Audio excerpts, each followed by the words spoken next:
Eva, buenos días. Hola, buenos días. Vale, Egunon. vamos a ir dando comienzo. Falta bastante gente, pero bueno, irán llegando. Pero por no alargar mucho ya e ir puntuales, te vamos a dar la palabra. ¿Vale? Es que ricasco. Venga, Zuri.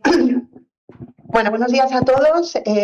Yo abro esta jornada y bueno, para mí lo primero es un placer poder compartir este espacio con profesionales de la educación. Yo creo que es una relación que tenemos que nutrir, ¿no? Porque vosotros tenéis un papel crucial en lo que nosotros a veces no vemos luego en lo que es el medio sanitario, ¿vale?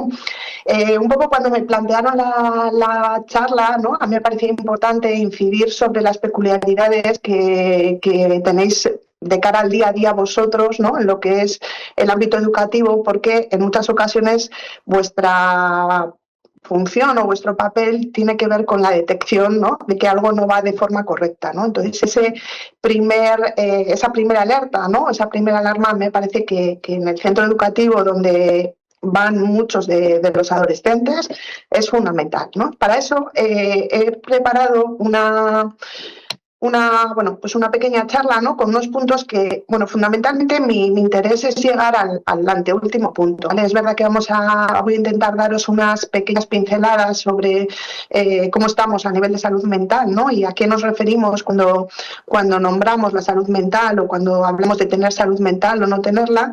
Pasaré brevemente a mencionar qué aspectos son fundamentales de estos trastornos, ¿no? Y qué podéis ver vosotros en el ámbito educativo. Pero fundamentalmente a mí lo que me gustaría es que el ratito que voy a estar con vosotros es el hecho de que vosotros no solo podéis trabajar en la detección, ¿no? o tener al menos habilidades, ¿no? para reconocer que algo no va bien, sino incluso el papel de lo que es el profesorado de FP en la promoción de la salud mental, ¿vale? En ese aspecto, ¿no? De qué tengo que tener en cuenta, de qué forma, ¿no? También muchas veces nos relacionamos con el alumno que tiene problemas, ¿no? ¿Qué pasa con ese alumno que no es tan disruptivo, que no es tan ruidoso, ¿no? ¿Qué pasa con ese alumno que está en silencio, que está aislado, ¿no? Porque muchas veces también está sufriente, ¿vale? Y finalmente, un poco en el cierre de esta presentación, pues me gustaría que os pudierais llevar, ¿no? Algún tipo de herramienta, algún tipo de ingrediente, ¿no? Para poder introducir en vuestro día a día en el ámbito educativo. Como decía, ¿no? A mí me parece importante lo primero definir qué es la salud mental, ¿no? Estamos como mucho en la última temporada, ¿no? Sobre todo post-pandemia, en el que los medios de comunicación, la prensa en general, ¿no? Habla mucho sobre la salud mental, ¿no? Incluso yo digo que nos hemos puesto como un poco de moda para bien, ¿no? Hemos pasado del estigma de la salud mental, ¿no? A últimamente, ¿no? El hecho de ir al psicólogo, incluso al terapeuta, ¿no? Es algo que se valora como positivo, ¿no? A mí algo importante me parece, desde lo sanitario, ¿no? Es entender que tener salud mental no es solo ausencia de enfermedad, ¿no? No es solo no tener un trastorno mental.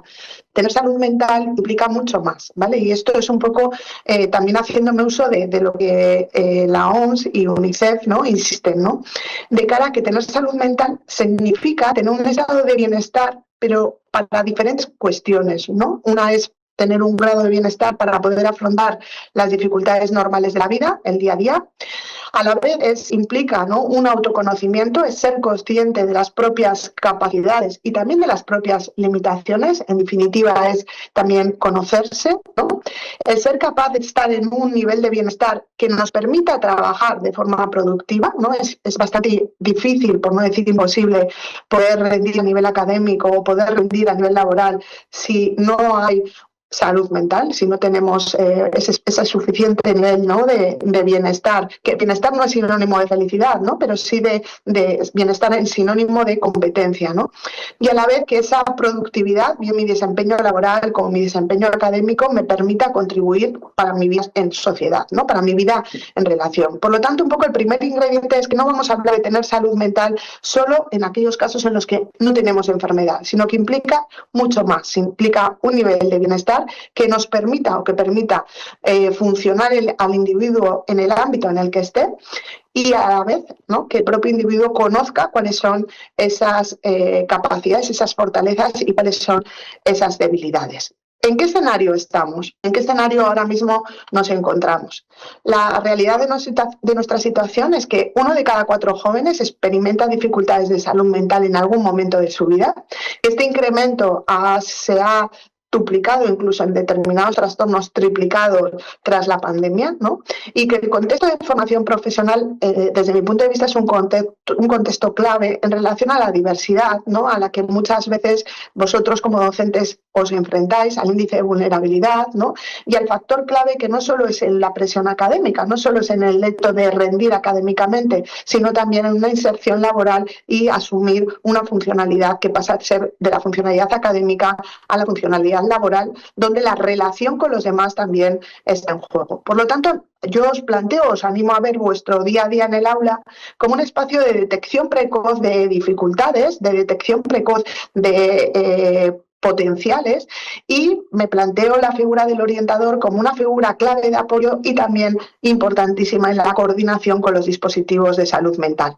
Por lo tanto, en este sentido, sería fundamental conocer cuáles son esos signos de alarma de los principales trastornos en población joven y cómo en muchas ocasiones se diferencian de la presentación en el adulto, ¿no? Y aquí, por ejemplo, ya anticipo, ¿no?, el hecho de los trastornos depresivos. Es bastante más fácil encontrar en un joven depresivo cuadros de irritabilidad que el ánimo depresivo que podemos ver en un adulto deprimido, ¿no? Y cómo muchas veces esa irritabilidad se puede entender o se puede percibir desde lo comportamental en lugar desde lo internalizante, ¿no? Por lo tanto, conocer esas diferencias en la presentación, que vosotros podéis detectar esas señales de alerta, yo creo que es fundamental.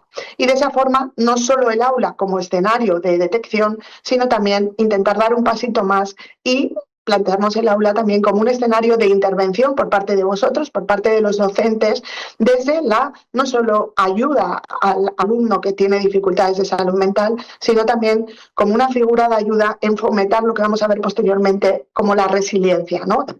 El dotar al alumnado de capacidad para poder afrontar la adversidad en el escenario donde muchas veces también surge, ¿no?, como es el aula, como es la relación con otros compañeros, como es la relación con la autoridad, ¿no?, en el sentido de no es una relación horizontal, sino una relación de jerarquía. ¿De acuerdo? Y esa es un poco, pues, mi ambición, ¿no?, de poder dar en estos 50 minutos que tengo con vosotros.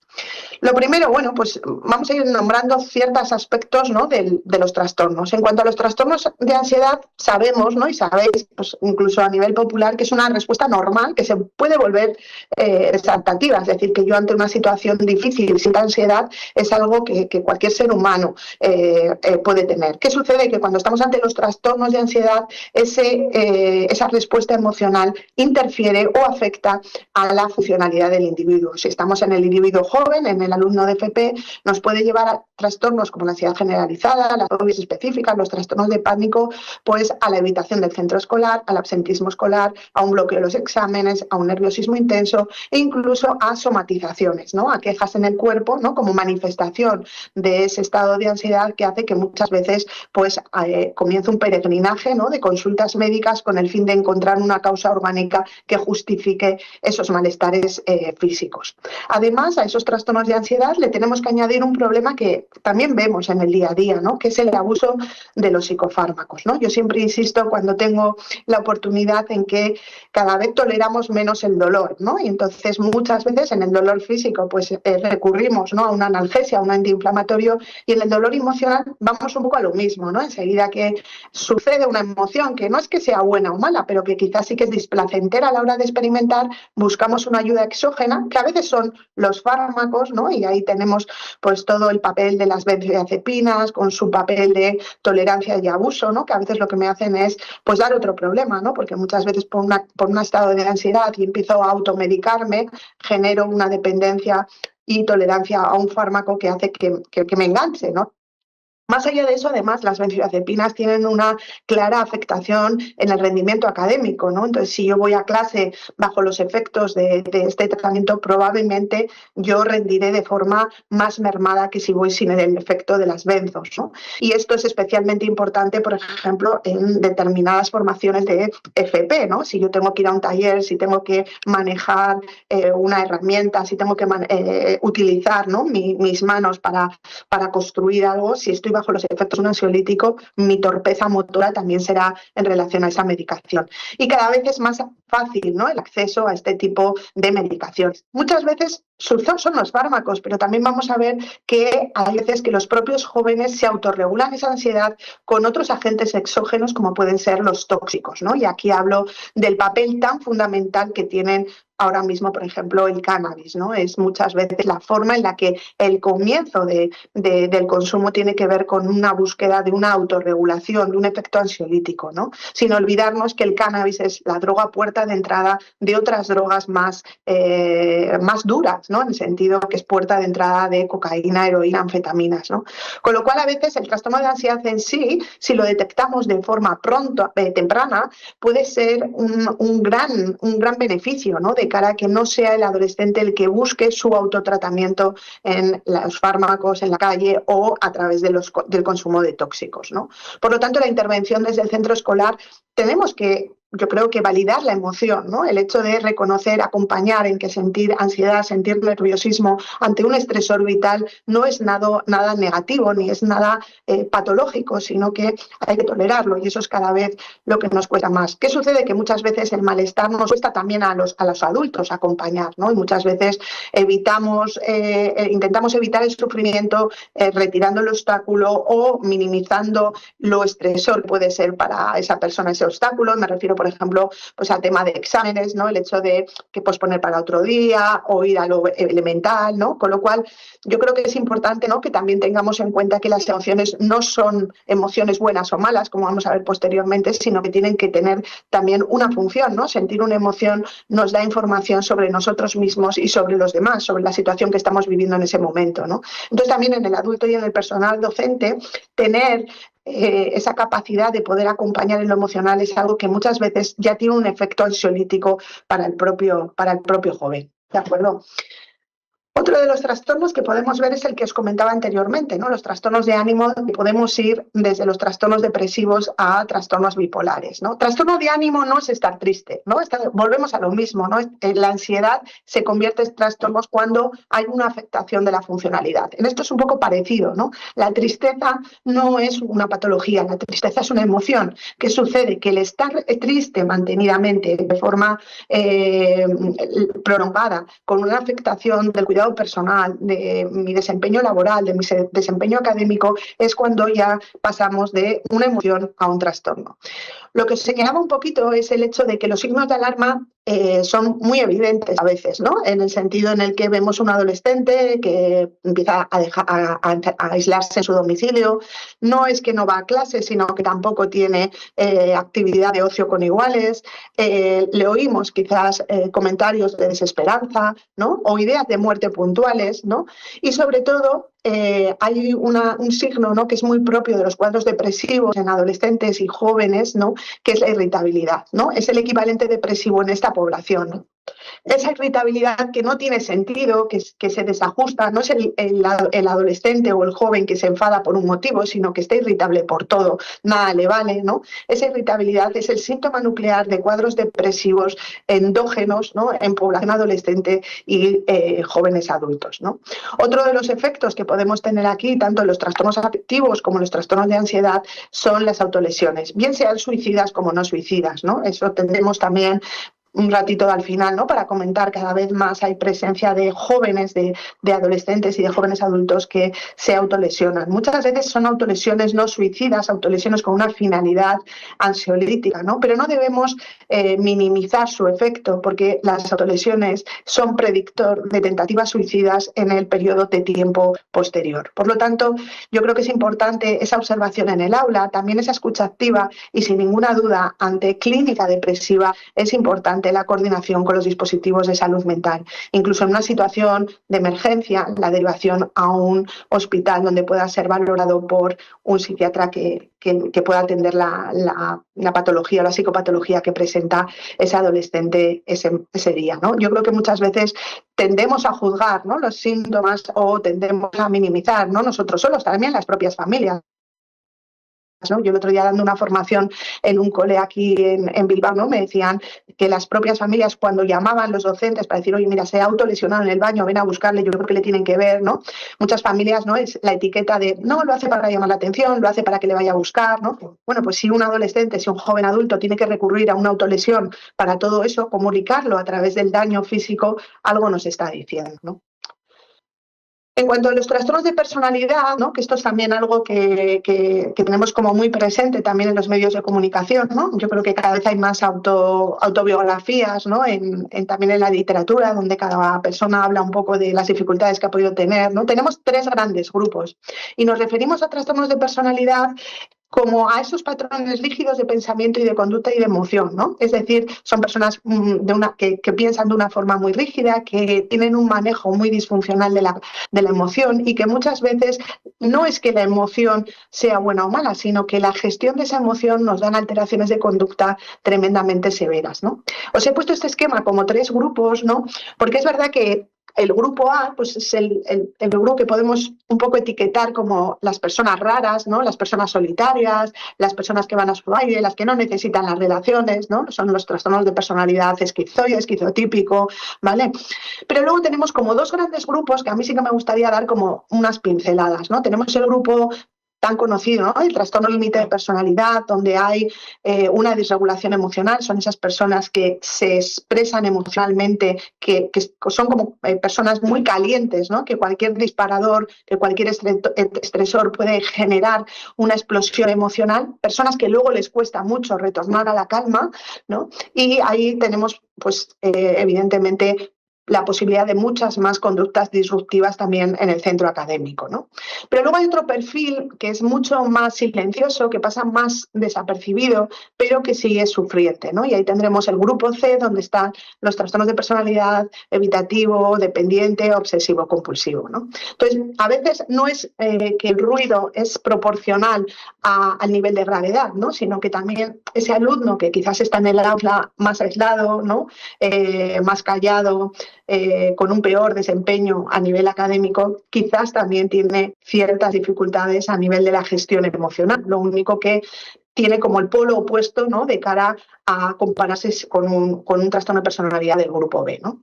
Fundamentalmente en este grupo, ¿no?, de trastornos es importante, ¿no?, vuestra figura, ¿no? Muchas veces los trastornos de personalidad son el efecto de unas relaciones primarias que tienen que ver con la patología vincular y con las figuras, la disponibilidad de las figuras de apego durante los primeros años de crianza un poco disfuncional, ¿no? Entonces, muchas veces la existencia de un personal docente, como puede ser un tutor, un orientador, a veces es el entrenador del equipo de fútbol, ¿no?, donde me acompañe en esas dificultades, ¿no? Es la forma en la que se puede reparar apegos inseguros generados en la primera infancia, ¿no? Entonces, el poder dar una relación estable, el poder sostener, el poder acompañar en el sufrimiento, ¿no?, siempre con los límites claros y pudiendo aprobar lo que es una emoción, pero no reforzando, ¿no?, las conductas disfuncionales a la hora de gestionarlo, muchas veces eso es lo que es reparador, ¿no?, que no haya un adulto que rechace la experiencia emocional, sino que haya un adulto que valide la experiencia emocional, aunque desapruebe la forma en la que esa persona está gestionando esta emoción que le está haciendo sufrir. El siguiente punto, ¿no?, de los trastornos de conducta, pues esto es lo comúnmente, ¿no?, la presencia de conductas disruptivas, ¿no?, el famoso trastorno negativista desafiante, ese alumno que irrumpe en clase, que no deja seguir el curso de la misma, ¿no?, que a veces se torna agresivo verbalmente, agresivo físicamente, ¿no?, el que tiene muchos partes, el que tiene expulsiones, que a veces provoca, ¿no? Y ahí es un poco donde yo voy a insistir en esta siguiente parte, ¿no? a toda alteración de conducta hay que darle una visión más desde el entendimiento, ¿no? ¿Qué hay debajo de ese alumno, debajo de esa persona que tiene esa conducta, que actúa de ese modo en clase, en el aula, ¿no? De cara a hacer no un diagnóstico exclusivamente por síntomas, sino entender en qué contexto se está produciendo esa conducta disruptiva. Por así decirlo, es entender su significado, ¿no? Jamás entrar en escalada, ¿no? En ese momento en el que el alumno está disregulado, y algo muy importante es que todos los docentes de la comunidad educativa los manejen, ¿no? Lo manejen esas alteraciones de conducta de la misma forma. Es importante porque muchas veces en ese trastorno negativista desafiante lo que tenemos por debajo es un poco esa característica nuclear que he comentado anteriormente en el trastorno de inestabilidad emocional de la personalidad, que es precisamente la disregulación emocional, ¿vale? Es ese patrón en sierra de las emociones, personas que son muy, muy, muy reactivas a cualquier acontecimiento que les pasa en la vida, que les cuesta mucho retornar a la calma y que normalmente en esas personas han sido poco acompañados a lo largo de su crianza en esas experiencias, ¿no? Yo siempre digo, y en esto sí que voy un poco a lo que es el entender, ¿no? La historia evolutiva del ser humano, ¿no? Es que durante los 2 primeros años de vida necesitamos de otro ser que normalmente son nuestros cuidadores, ¿no? De esa figura de apego en la que mi malestar y mis emociones como bebé hasta el niño de 2 años las va regulando y las va poniendo en palabras esa persona, ¿no? Cuando el niño, el bebé llora, ¿no? Pues la mamá, la mochu, ¿no? Va diciendo, uy, estás cansado, uy, tienes hambre, uy, parece que te has hecho cacas, ¿no? Va a ir gestionando a través de un discurso que ese bebé no tiene el malestar, ¿no? Es como ir mentalizando ese malestar que el bebé tiene, irlo acompañando por esas palabras, ¿no? Que el bebé va interiorizando, ¿no? Ahí es donde se desarrolla, en esa danza diádica, es donde se desarrolla la relación de apego. Una persona que ha carecido de eso en su primera infancia, es bastante probable que cuando llegue a una situación como es la adolescencia, donde hay un sistema límbico tremendamente activado y un córtex prefrontal que todavía no nos puede frenar, no puede planificar, no puede ejecutar porque está inmaduro, es bastante probable que ahí haya una gran disregulación. Y de nuevo ahí la figura, ¿no? Del acompañamiento sin juzgar de las emociones por parte, ¿no? de ese adulto, que puede ser un docente, que puede ser una persona del entorno de ese estudiante, ¿no? Puede ayudar a empezar a hacer un trabajo de mentalización, que es en definitivamente empezar a reconocer lo que siento, qué conexión tiene lo que siento con la emoción que se genera, y cómo sentir la emoción es algo innato al ser humano, pero lo que sí se puede modificar es la forma en la que expreso esa emoción. Por lo tanto, un poco, si nos quedamos solo en la conducta y penalizamos la conducta con partes o con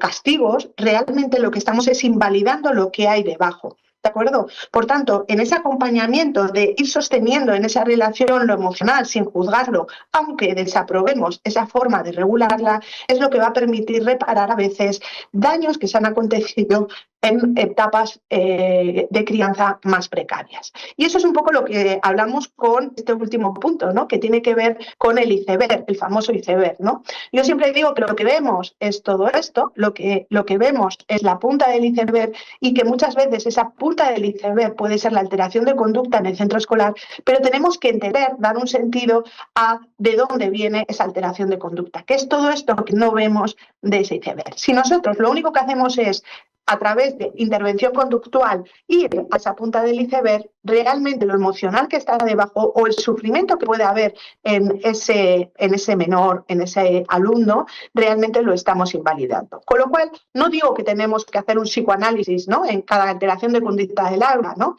Pero sí que en esos alumnos que son conductuales, lo que hemos visto desde salud mental es que muchos de ellos lo que tienen es un sufrimiento internalizante, con una mala gestión de ese sufrimiento emocional. Entonces, ese sufrimiento emocional, esa clínica que tiene que ver a veces con cuadros depresivos, con trastornos de ansiedad que hemos comentado anteriormente, ante un psiquismo sin una capacidad de regularse emocionalmente, irrumpe la conducta como un acting out en relación a evacuar el malestar que el individuo tiene. Y eso es lo que vemos en el aula, ¿vale?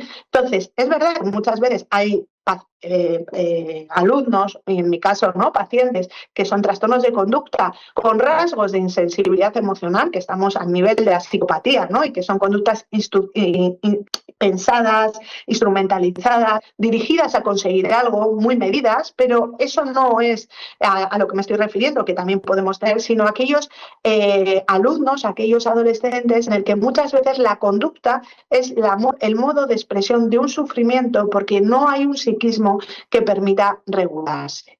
Por lo tanto, es un poco lo que os añado en esta diapositiva. Si solo atendemos a la conducta sin ver lo que hay debajo, lo que estamos haciendo es invalidarlo, porque nos cargamos la punta del iceberg, pero también rechazamos esa experiencia emocional.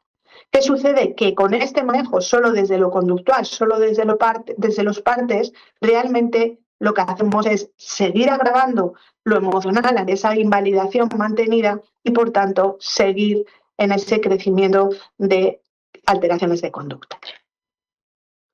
Por lo tanto, yo lo que os venía a proponer aquí y dar unas pequeñas pinceladas es que quizás ante la vida que va a traer adversidad podemos aumentar, fomentar o nutrir pero también nuestra resiliencia, porque el trabajar con este perfil, ¿no?, de alumnos muchas veces también nos hace sentir a nosotros que no podemos, que las cosas no van bien, que no estamos siendo capaces, ¿no?, de ajustarnos a los que los alumnos necesitan, que nos faltan herramientas, que nos faltan pautas. Y en relación con eso, pues os voy a hacer unas pequeñas sugerencias, ¿no?, que os puedan servir en el día a día del centro escolar. La resiliencia lo conocemos todo, también es un término que está como muy de moda ahora, ¿no? Es la capacidad de afrontar la adversidad, de asumir, ¿no? Las personas que son más flexibles tienen mayor capacidad para afrontar la adversidad, para poder tolerar mejor los cambios, ¿no? Con lo cual, si vamos nutriendo, si vamos dando herramientas para poder afrontar la adversidad que va a venir con la vida, ¿no? Todo el mundo vamos a tener situaciones difíciles. Con flexibilidad va a ser más fácil que en ese momento no tengamos sufrimiento, ¿no? Las personas más resilientes tienen más equilibrio emocional y a la vez soportan la presión con unas condiciones más adecuadas, ¿no?, menos sufrientes. Y vuelvo a ese mismo escenario de disregulación emocional, ¿no? La inestabilidad emocional, ese cambio de estado emocional en el día a día que podemos ver en los centros de FP, ¿no? El típico alumno que llega a la mañana bien y hay algo que pasa y hay problemas en la segunda clase o hay problemas en el taller o hay un episodio en el recreo, ¿no? Esa variedad, ¿no?, esos cambios bruscos de ese estado emocional, hay que darles un sentido en relación a qué se deben, ¿no? No solo es ha desregulado, ha hecho esto, le expulsamos, o se ha desregulado, ha hecho esto, le ponemos un parte, ¿no?, sino entender en qué contexto acontece esa disregulación emocional. Para esto muchas veces trabajamos, ¿no?, en los programas de promoción de salud mental que estamos haciendo ahora en los colegios, ¿no?, trabajamos con ayudarles a diferenciar los estados mentales, ¿no? Esa mente racional es esa mente que exclusivamente actúa en momentos en los que yo hago un cálculo, voy a comprar y tengo que saber cuánto me tengo que dar a la dependienta por lo que he comprado, ¿no? Es para ir a un sitio, qué línea de metro tengo que coger, ¿no? Esa mente es una mente vacía de emoción. Pero luego tenemos esa diferencia un poco entre la mente emocional y la mente sabia, ¿no?, que es la persona con las emociones. Cuando las emociones son muy intensas y la persona no las puede colocar a una distancia de seguridad, es como que la emoción nos abduce, es como que la emoción nos fagocita. Y en ese contexto la persona se queda sin posibilidad de decidir lo adecuado o lo no adecuado que es lo que quiere hacer, ¿no? Y es la emoción la que decide por él, ¿no? Y ahí estamos, por ejemplo, en todos estos casos que hemos comentado de alteraciones de conductas heteroagresivas, de conductas autoagresivas, que es como que la emoción manda, ¿no?, que la emoción emerge. Por el contrario, tendríamos el estado mental de mente sabia, que hay también emoción, pero esa emoción se coloca a una distancia de seguridad del individuo y vamos a ser capaces de, pese a tener tristeza, pese a tener rabia, pese a tener frustración, poder manejar la emoción bajo el criterio de la persona, sin que sea la emoción la que decida por nosotros, ¿no? Entonces, esto se les explica un poquito también a los alumnos, ¿no? vosotros como docentes cuando recibís esta formación de promoción de salud mental en la propia aula, ¿no? El hecho de que vayan identificando en qué situaciones donde ha habido esas alteraciones de conducta ha actuado una mente o ha actuado otra. También para que vayan viendo ellos, para que vayan observando ellos y vayan entendiendo ellos qué parte de esa conducta es un mal manejo de la emoción. No, si es que yo no quería dar esa patada, pero en ese momento no lo pude evitar. Entonces, ¿quién estaba actuando ahí? ¿Estabas actuando tú, fulanito, que estaba rabioso, o era la rabia la que estaba actuando? Y esto se les va enseñando precisamente para poner la mirada sobre eso que está dando problemas, para que empiecen a identificar ellos esos estados emocionales y esos estados mentales que muchas veces no son capaces de reconocer porque no hay herramientas para poder hacer una autoobservación. Y para eso tenemos el mindfulness, ¿no? El empezar con prácticas en la propia aula, en la propia FP sobre el mindfulness, es algo que nos va a ayudar a poder controlar nuestra mente. Mayoritariamente, la mayor parte de ese malestar tiene que ver con que no son sucesos que están pasando en el aquí y en el ahora, sino que son sucesos en el que me viene un recuerdo, me viene una idea o se me anticipa un plan, empiezo a pensar en algo que quiero hacer, pero realmente en el presente no hay el factor disparador. Con lo cual, hay algo muy habitual, es que no solemos estar en el presente. Y eso también lo podemos plantearnos o nos podemos hacer esa pregunta a los propios adultos, ¿no? ¿Cuántas veces en mi día a día estoy dando vueltas a algo que hice en el pasado, que lo podría haber hecho de otra forma, o anticipando cómo voy a hacer algo que quiero que me salga bien en el futuro, ¿no? Y nos cuesta mucho estar en lo único que tenemos, ¿no? Que es este momento, que es viernes, que son las 9:40 de la mañana, que yo estoy dando esta formación con vosotros, que eso es lo único que tenemos en este momento. Con lo cual, nuestro cuerpo vive en el presente, pero ¿dónde vive nuestra mente? ¿No? Nuestra mente muchas veces es escapista del aquí y el ahora. Con lo cual, si empezamos a introducir prácticas de mindfulness en el que ayudamos al individuo a poner la atención en el aquí y el ahora, es una forma también de apagar ese interruptor, ¿no? De dejar ese interruptor de no voy a empezar a fantasear sobre un futuro que no sé si voy a llegar, ni voy a dar vueltas a un pasado que ya no puedo gestionar. Con lo cual, otro ingrediente sería empezar a introducir también las prácticas de mindfulness en el centro escolar. ¿Cómo? Pues podemos practicar con lo que siempre llevamos con nosotros, ¿no? Observamos la respiración, empezamos a conectar con la respiración, inspirando y expirando en tiempos diferentes, o empezar a observar un picor, pero sin hacer nada, ¿no? Sin responder a rascándonos, que muchas veces es algo parecido a lo que nos pasa con las emociones, ¿no? A ellos les preguntamos cómo están y les cuesta una barbaridad decir estoy triste, estoy enfadado, estoy rabioso, estoy irritable, ¿no? Lo que nos dicen los adolescentes, o al mismo los míos que me visitan por aquí es puff, sin más, rayado, yo qué sé, ¿no? Pero les cuesta mucho poner esa etiqueta. Yo siempre les digo, ojo, qué difícil, ¿no? Que yo te esté diciendo que la emoción la tienes que manejar de un modo menos dañino para ti, cuando realmente lo que está fallando es el nombre de esa emoción. Yo les digo siempre lo mismo, ¿no? A mí me costaría tremendamente poner un tratamiento si no tengo claro cuál es el diagnóstico, ¿no? Y a ellos se lo estamos diciendo. No rechazamos la emoción, pero no saben qué emoción están sintiendo. Entonces, a veces trabajamos con ellos con esa observación del picor. Tengo una sensación, observo esa sensación, pero no tengo que responder inmediatamente. Si hacéis este ejercicio, luego tenéis un ratito, un descanso en la mañana, ¿no? Lo que vais a ver es que a veces nos agobiamos porque no vemos ese picor. Yo no tengo ningún picor. Cuando nos ponemos con atención plena a hacer una observación corporal, lo que vamos a ver es que tengo un picor, pero lo que sucede es que a veces ese picor desaparece y aparece otro, ¿no? Lo que está variando es esa atención plena, ese momento. Me olvido de todo lo demás que está pasando y exclusivamente centro la atención a eso que estoy experimentando dentro de mi cuerpo. El mindfulness no nos ayuda si lo practicamos una vez, nos va ayudando a vivir con conciencia si lo introducimos en el día a día con la práctica de nuestra vida. Dejar un ratito a la mañana, dejar un ratito antes de acostarnos, comenzar la clase después del recreo con una práctica de mindfulness, ¿vale? Eso es algo que nos va a ir ayudando también a poder cerrar interruptores, apagar interruptores de nuestro pasado y de nuestro futuro en momentos determinados que nos disparan ese malestar. Porque no se nos tiene que olvidar que a veces erróneamente decimos que las emociones son buenas y malas, ¿no? Las buenas son la alegría, la felicidad, las malas son el miedo, la tristeza, la rabia. Sin embargo, yo os animo a ver las emociones de una forma o de una perspectiva diferente, ¿no? También para poderlo transmitir a ellos. Las emociones nos dan información sobre nosotros mismos y eso hace que nos informen, ¿no?, de qué situación me genera bienestar o malestar, ¿no? Yo me pongo un poco, como dice mi hija, ¿no?, de tengo nervios buenos cuando voy a empezar a dar una charla, una formación, pero esos nervios buenos se convierten en disfrute, ¿no?, cuando estoy compartiendo con vosotros pues este contenido y espero tener, ¿no?, después un ratito para poder intercambiar opiniones, ¿no?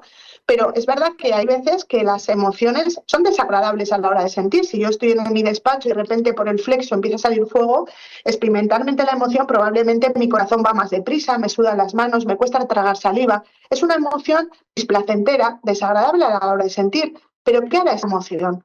Que salga corriendo. Con lo cual, la emoción nos da información sobre nosotros mismos, sobre lo que nos agrada, lo que no.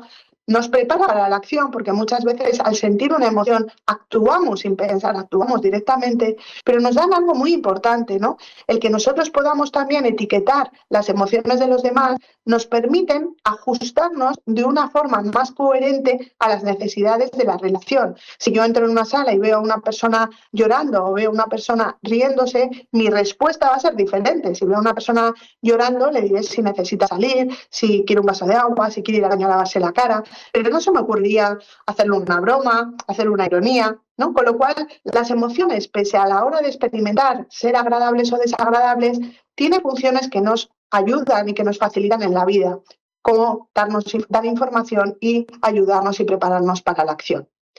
Pero claro, ¿cuáles son los problemas de esas emociones desagradables? El problema es las cosas que las disparan. Eso es algo que es muy importante también trabajar con los adolescentes, con los alumnos, ¿no? El tema de que los hechos, los eventos, no son los que generan emociones. El problema no es que yo penque matemáticas, o el problema no es que que mi novio me deje, o el problema no es que mi madre no me deje salir a las 3 de la mañana. Los eventos, los hechos, que muchas veces son algo que me pasa en el momento, pero otras veces tiene que ver con algo que me viene a la cabeza, un recuerdo, una idea. Inmediatamente a lo que acontecen sucede un pensamiento, la interpretación de ese evento. Y es verdad que hay una serie de factores de vulnerabilidad que me van a hacer interpretar ese evento desde mente emocional, ¿no? No es lo mismo que yo haya dormido 1 hora y media porque salga de guardia a que esté de vacaciones en un resort en Cádiz y esté durmiendo 9 horas del tirón. No es lo mismo que yo esté bajo los efectos del cannabis a que no consuma tóxicos. No es lo mismo que yo esté con 40 de fiebre y con un dolor de garganta a que esté sin ningún tipo de molestias. Por lo tanto, lo que yo interpreto, ese pensamiento que me viene a la cabeza en el momento en el que vivo ese evento, va a ser más desde mente emocional si esos factores de vulnerabilidad no los estoy cuidando. Por lo tanto, las emociones no están generadas por los hechos que me pasan en la vida, sino por lo que yo pienso sobre eso que me ha pasado, sobre eso que yo he vivido, sobre eso de lo que yo me he acordado. Por lo tanto, si yo modifico esa forma de pensar sobre ese hecho, pues porque no estoy bajo los efectos de vulnerabilidad, porque creo que es un pensamiento basura, porque es una cognición catastrofista, si modifico la interpretación del evento, de eso que me ha pasado, indirectamente voy a modificar, voy a cambiar la emoción que estoy experimentando, ¿no? Entonces, yo siempre digo que la emoción tiene como dos anclajes, ¿no? Una es la experimentación de la emoción, lo que yo siento en el cuerpo, y otra que solo lo puedo vivir yo, y otra es cómo yo expreso esa emoción. Ambos datos, ambos pilares me van a permitir poner nombre a la emoción, a las emociones simples cuando son una o a las emociones complejas cuando son varias. Y esto es fundamental, ayudarles a ellos a ver. El problema no es cambiar los hechos. ¿Por qué? Porque hay muchos hechos que no podemos cambiar. Que mis padres se separen y yo tenga que vivir una semana con cada uno no es algo que yo puedo cambiar. Sin embargo, lo que sí puedo cambiar es lo que yo pienso de ese hecho, ¿no? Pues vaya mierda, pues me van a fastidiar la vida, pues yo quiero que estén juntos, ¿no? Que eso es otro concepto que vamos a ver a continuación, que es la aceptación radical, ¿no? Que no es estar conforme con lo que me pasa, ¿no? Sino ser consciente de mis capacidades, que no puedo cambiar todo, no soy omnipotente. Por lo tanto, ayudarles a los adolescentes vulnerables, a los alumnos de FP, a etiquetar emociones, entendiendo de dónde vienen, que no es el problema externalizador de si cambio de centro, si cambio de familia, si cambio de amigos, mi emoción va a ser más placentera. No, es el hecho. ¿Qué piensas tú sobre eso? Y cómo eso que piensas interfiere en la emoción. De esto hay muchos ejemplos, ¿no? Lo que os acabo de contar, ¿no? Pero hay emociones que pueden ser muy intensas y para eso sí que tenemos herramientas que podemos ayudarles, ¿no? Nosotros les animamos a hacer ese kit de supervivencia que tiene que ver con, en esos momentos de mucha mente emocional, donde la emoción es muy intensa y yo siento que no puedo con ella y es la emoción la que está decidiendo por mí, ahí tengo que recurrir a estímulos intensos en el cuerpo. Acordaros de que cualquier malestar emocional tiene una representación en el cuerpo, eso lo hemos comentado, tanto para bien como para mal, ¿no? Hablábamos al principio de esos estados de ansiedad donde el cuerpo habla, ¿no? Donde empiezo con dolores de tripa, cefaleas tensionales, con lo cual esto muchas veces es esa expresión. Cuando estoy en un estado de mucha activación, de mucha mente emocional, si actúo a veces en el cuerpo, la desactivación del malestar psíquico baja con mucha intensidad. Y esto es un poco el papel parecido a las autolesiones no suicidas que comentábamos antes, ¿no? El adolescente, el alumno que se autolesiona con el fin de aliviarse, tiene que ver con eso, con sentir un dolor físico que puedo ver, que puedo incluso percibir, localizar, es mucho más tolerable que un dolor difuso como el malestar emocional. Con lo cual, en vez de utilizar esa autolesión que deja cicatriz, que se puede infectar, que me puede quedar una cicatriz queloide, voy a utilizar estímulos físicos sobre el cuerpo. Ahí tenemos la toalla congelada, ¿no? En muchos coles lo que estamos haciendo aquí en la sala de profesores es poner toallas de bidet mojadas y dobladas en 4, metidas al congelador, que menos en mucha activación el alumno pueda coger, pueda ir desplegando y se lo vaya poniendo en la cara, en la zona del cuello, en las muñecas, o una bola de guisantes congeladas en el congelador, cuando sale del congelador está con una placa y el propio adolescente en ese estado de activación va a ir soltando los guisantes de uno en uno y se lo va poniendo también, ¿no? En la cara, en las zonas como la muñeca, el cuello, lavarse con agua fría. A veces también pueden ser otras sensaciones muy intensas, como por ejemplo el concentrado de limón, ¿no? Un chupito de concentrado de limón, ¿no? Sentir físicamente algo que me desconecte, que me desligue de ese sufrimiento emocional para bajar la intensidad de la emoción cuanto antes y poder pasar de una mente emocional a una mente sabia, ¿no? En todo el programa lo que se les va es dando diferentes herramientas y que ellos decidan cuál a ellos les sirven, cuál a ellos les ayudan y cuáles a ellos no. Por lo tanto, ante un problema tenemos muchas soluciones, pero muchas veces lo que no podemos es cambiar ese problema. Y lo que siempre podemos hacer es aceptar que nosotros tenemos la solución a ese problema, pero que lo que sí podemos hacer es modificar el cómo nos relacionamos con ese problema, ¿no? Y esto hablo de toda la población vulnerable que cada vez estamos teniendo nosotros también, vosotros en educación, en las formaciones profesionales, nosotros también en salud mental, ¿no? Entonces, muchas veces son historias de crianza, historias de vida, situaciones sociofamiliares tremendamente complejas que hace que haya un sufrimiento, ¿no? Y sobre todo el hecho de decir, yo no puedo cambiar esto que me hace tanto mal. Con lo cual, ¿qué herramientas puedo tener para no estar conforme? No es que aceptar algo no es estar conforme con ello, pero sí que es decir, no puedo modificarle. Lo que sí puedo hacer es cómo me puedo relacionar de un modo que me haga menos daño, ¿no? Los problemas, es lo que os decía, ¿no? No los vamos a poder evitar ni la adversidad, pero lo que está en nuestras manos es el modo de relacionarnos con ellos, es decir, en cambiar la actitud. Muchas veces nos colocamos en esa posición de terquedad, ¿no? De no puede ser, no me lo merezco, es súper injusto, ¿por qué me tiene que pasar a mí? Cuando eso es lo que me va haciendo es agravar aún más el sufrimiento, ¿no? La dialéctica que os un poco planteaba así es intentar evitar los extremos, ¿no? Intentar colocarnos en un mundo de blanco y negro, ¿no? De norte-sur, sino ver que desde cada perspectiva, yo siempre digo que a mí me ayuda muchísimo en mi trabajo diario las coordinaciones con los centros educativos, ¿no? Porque nosotros en salud mental tenemos una perspectiva que se integra con la perspectiva de educación, que se integra con la perspectiva de las familias y que se integra con la propia perspectiva de los pacientes. Todo ese sumatorio de realidades es una realidad muchísimo más compleja, ¿no? Muchas veces nos colocamos, no, es como yo lo digo que lo veo desde aquí, no, es que yo lo veo desde aquí, y realmente cuando hablamos de ese joven, de ese adolescente con dificultades, todas esas visiones, ese sumatorio de ideas sobre él es lo que nos va a dar una mayor realidad de ese adolescente o de ese joven adulto. Por lo tanto, las relaciones sanas, ¿a qué se deben? Pues muchas veces a no utilizar de cualquier forma lo que nosotros consideramos que es importantísimo conseguir ya, ¿no? Esa emergencia que muchas veces tienen ellos, ¿no? Quiero esto para ayer. ¿no? Y eso hace que muchas veces se coloquen en situaciones de muchísima vulnerabilidad, ¿no? Aquí, donde en la adolescencia y los jóvenes adultos tener, ¿no?, esa identidad de grupo es fundamental, a veces dejan a un lado, ¿no?, su propio respeto personal con el fin de ser aceptado en el grupo, con el fin de que me tengan en cuenta, con el fin, ¿no?, de que los demás quieran estar conmigo, ¿no? Entonces también en este programa un poco de promoción se puede trabajar ahí, ¿no? El hecho de cuál es tu objetivo y cómo consigues ese objetivo, pero no a cualquier precio, sino cuidando la relación con la otra persona de la que depende tu objetivo y cuidando también la relación contigo misma, ¿no? Que cuando salgas de la escena y te mires en esa actuación, realmente te gustes, ¿no? Y cómo lo has hecho.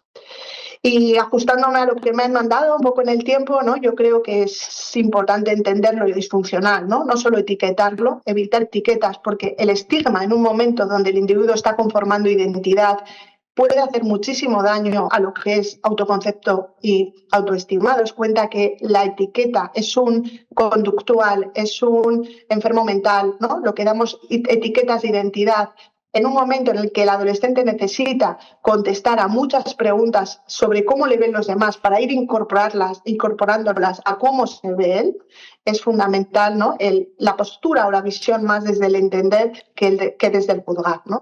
Yo siempre insisto mucho en la importancia de la jerarquía. Lo urgente es salud y lo importante es aprender. Es totalmente imposible que si no hay salud, si no se atiende a las dificultades desde salud mental, ese alumno pueda rendir académicamente, ¿no?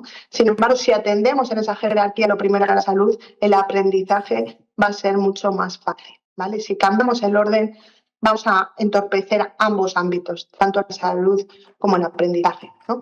Importante, las emociones requieren ser validadas. El sentir una emoción u otra es innato al ser humano. El ser humano no puede evitar sentir emociones. Lo que podemos desaprobar y lo que les puede ayudar es a que planteemos otras formas de gestionar ese malestar. Es decir, entiendo que estás enfadado, pero no puedes hacerte daño, no es adecuado que hayas agredido, ¿no? Es ir más en la validación emocional, aunque desaprobemos la conducta, ¿no? La importancia de que en la comunidad educativa, ¿no?, como en la casa, todos manejemos de la misma forma o de forma similar, ¿no? Esto siempre insistimos, si madre actúa de una forma y padre de otra, el que va a sufrir las consecuencias sin duda va a ser el hijo, ¿no? El tener un diálogo, espacios en el centro también donde poder reflexionar y donde poder pensar entre todos sobre el alumno desde ese posicionamiento más dialéctico, ¿no? Y aquí os lanzo pues esa necesidad de ayuda también nosotros por parte de salud mental, ¿no? Tenemos que trabajar de forma multidisciplinar, es fundamental para nosotros también la importancia de la coordinación con vosotros, ¿no?, con los centros educativos, porque vosotros tenéis muchas veces una visión mucho más realista de lo que nosotros podemos ver en las sesiones en consulta. Y con eso, pues esta es un poco la bibliografía que os he recomendado, todo el programa de promoción de salud mental que estamos instalando aquí en Vizcaya, Vitoria, Donosti, con centros de la ESO, se basa en un modelo de terapia dialéctica conductual que fue inicialmente desarrollado en el trastorno límite de personalidad y que luego se adaptó a currículum socioemocional. Y os he puesto un poquito la bibliografía por si en algún momento queréis consultar algo o preparar algo o os apetece leer un poco sobre esto, que he ido como de puntillas muy rápido, pero me pareció importante hacer este recorrido. Y bueno, luego, por último, bueno, eso, que muchas gracias y que no hay salud sin salud mental. Vale, Eva.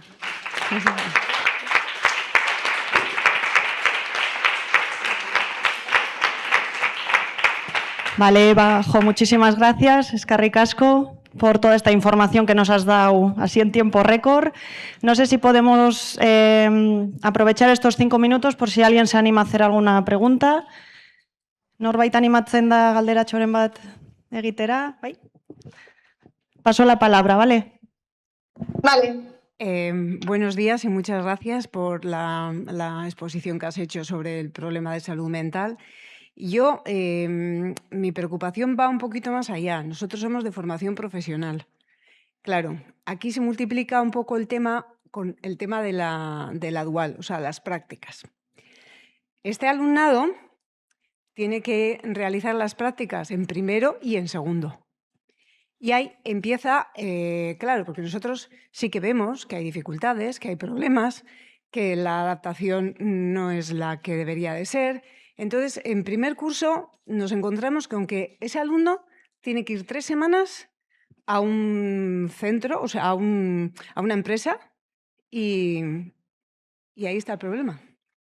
Y luego en segundo, 2 meses.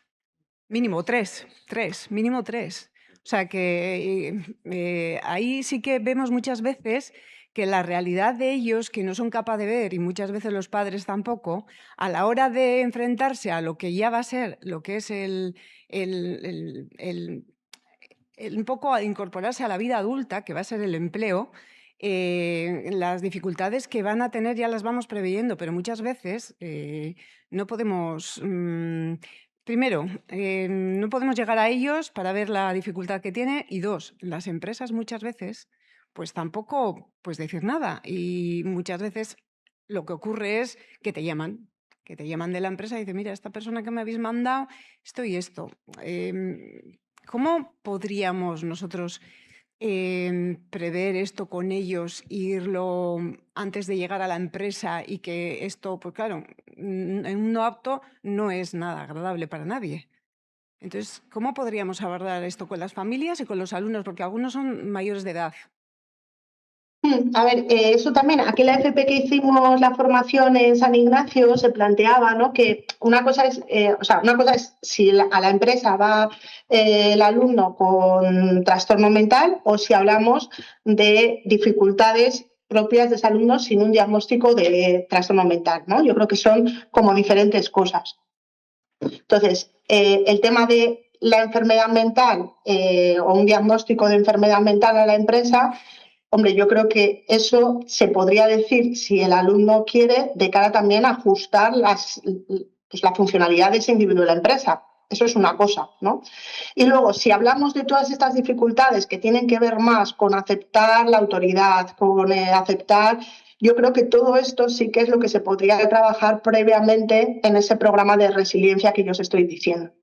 Pero a mí sí que me parece que son como 2 escenarios difíciles. Esto es como yo siempre digo, ¿no?, que hay que torear en la plaza que te corresponde. O sea, si hay un alumno que está haciendo FP, pero que tiene un diagnóstico de una esquizofrenia paranoide, que está estabilizado, pero que tiene esa enfermedad y que está tomando una medicación determinada que puede hacer que se mermen ciertas capacidades, pues yo sí que creo que, pese al estigma que hay en relación a la enfermedad mental, es algo que tendríamos que hablar con el alumno y valorar el por qué sí transmitir esa información, porque es una forma también de ajustar los objetivos a desarrollar en eso.